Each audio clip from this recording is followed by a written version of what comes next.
Good afternoon, all. Ira Epstein of Linn & Associates with your metals market update for this Thursday afternoon, and we are on April 11th, 2019, approaching 2 p.m.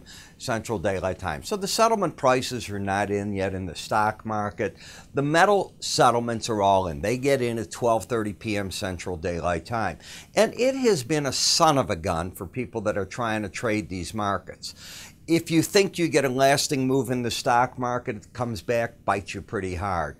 Metals, look at, they just were talking the other day about good things with China, the U.S. trade, yet 35 cents lower here, down nearly 4 cents, got back under the 290 level in the copper market.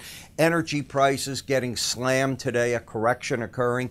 Gasoline in need of a correction. We were just talking about it yesterday that I said some of these prices were probably getting a little bit ahead of themselves, and that's it. But it's the bonds and notes where you're seeing yields creep up a little bit, and I think uncertainty as to what's going on. From what I'm hearing also, Mr. Kane, one of the president's so-called nominees for the Fed board, doesn't appear that he's going to have support. Actually, I don't think he'll have support even from Republicans. I think he's a bright businessman. I just think his ideas on Fed policy are out of place, and I think that the Democrats feel that, and I wouldn't be surprised if a lot of the Republicans do. In looking at gold, you can see the battleground. You have fallen back now, back under the 18-week moving average of closes. So the market's back into a down thrust. The question is, for the week, you're only down. I realize today's big break scares people.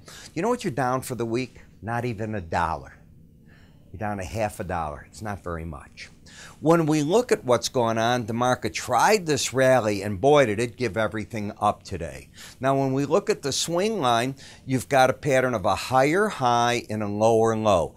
Notice how the battle was the 18-day average of closes, and on the pullback today, market's fighting its battle right now at 1294.40. That's pretty close to 1295.90, the 100-day average of closes. I just don't think there's a story here right now. Let's assume this gives ground. The next break low could carry to the lower Bollinger Band, but even if it does, the last break low is 1284.90. You'd only be where you were a week ago. It's a difficult one. What about the upside? Well, if this held and the market were to take out 1314.70 and not take out 1284.90, some would say, that was a successful test of this break. The market's now reasserting itself to the upside, putting into play the 1327.29 area. I agree with that. It can go either way here. What I'm having trouble with is the downside because of the higher high, lower low. It'll be easier to get an upside pattern. In the slow stochastics, you've turned them down. So now what we have is the momentum is down. The bias is down because I define bias as to whether it's up or down. Are you closing over or under the 18-day average of closes? It's under it, therefore the bias is down, but it's not trending. Even when you had closed over the 18-day average, you had a lower and low, higher high. I didn't see a trend then either. When we come to the popular ETF GLD, GLD, I almost said it wrong. It's got the lower and low, higher high. It's the same chart pattern. And even GDX, lower and low, higher high. It's the same patterns all the way through. And that's why I'm saying there are times markets are hard to call, hard to trade. And that's not saying trading's ever easy. It's harder right now, though. And it's harder because you get these pops that give up everything, 1, 2, 3, and they come out of left field. There was no major news today. It's the day after the FOMC notes. You're not hearing any of that. The gold-silver ratio went bananas, broke out to a new high on this particular close.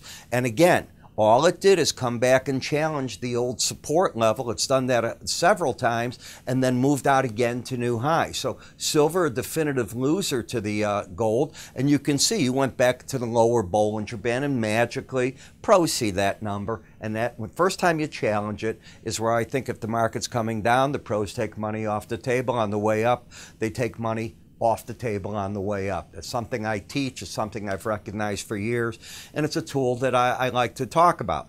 You're oversold down into a support area, resistance now back at the 18-day average, but like gold, a higher high, lower low pattern from right here.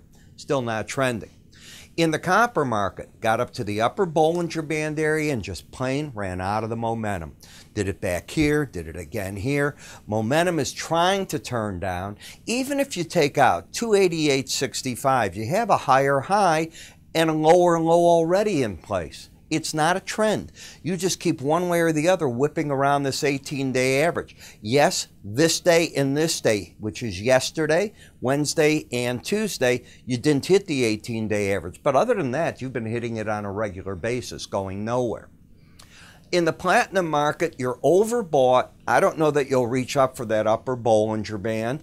The trend is up because you have higher highs, higher lows. The trend is knocked out of the ballpark if you take out 890.50. That would give you a pattern of lower highs, lower lows, putting in play the potential of getting back to the 18-day average of closes. Momentum, if it's leading price, it turned down today, so we'll see if it can carry through. And in the palladium market, you're just still in the bear trend. And I think I had even mentioned it before this action. You've had the lower highs, you've had the lower lows, the bias is down. Admittedly, you're oversold. And today, coming down, so I wouldn't be surprised if the 100-day average comes into play.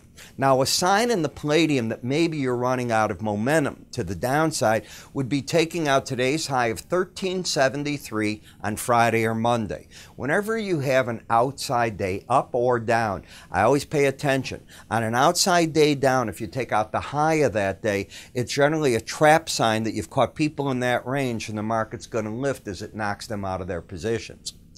In the dollar index, as much as the market's up today, it's overbought as can be. You've got lower highs, lower lows. If the market takes out 96.84 tomorrow, what could happen is you end up with higher lows, higher high. Remember, you had an outside day down yesterday.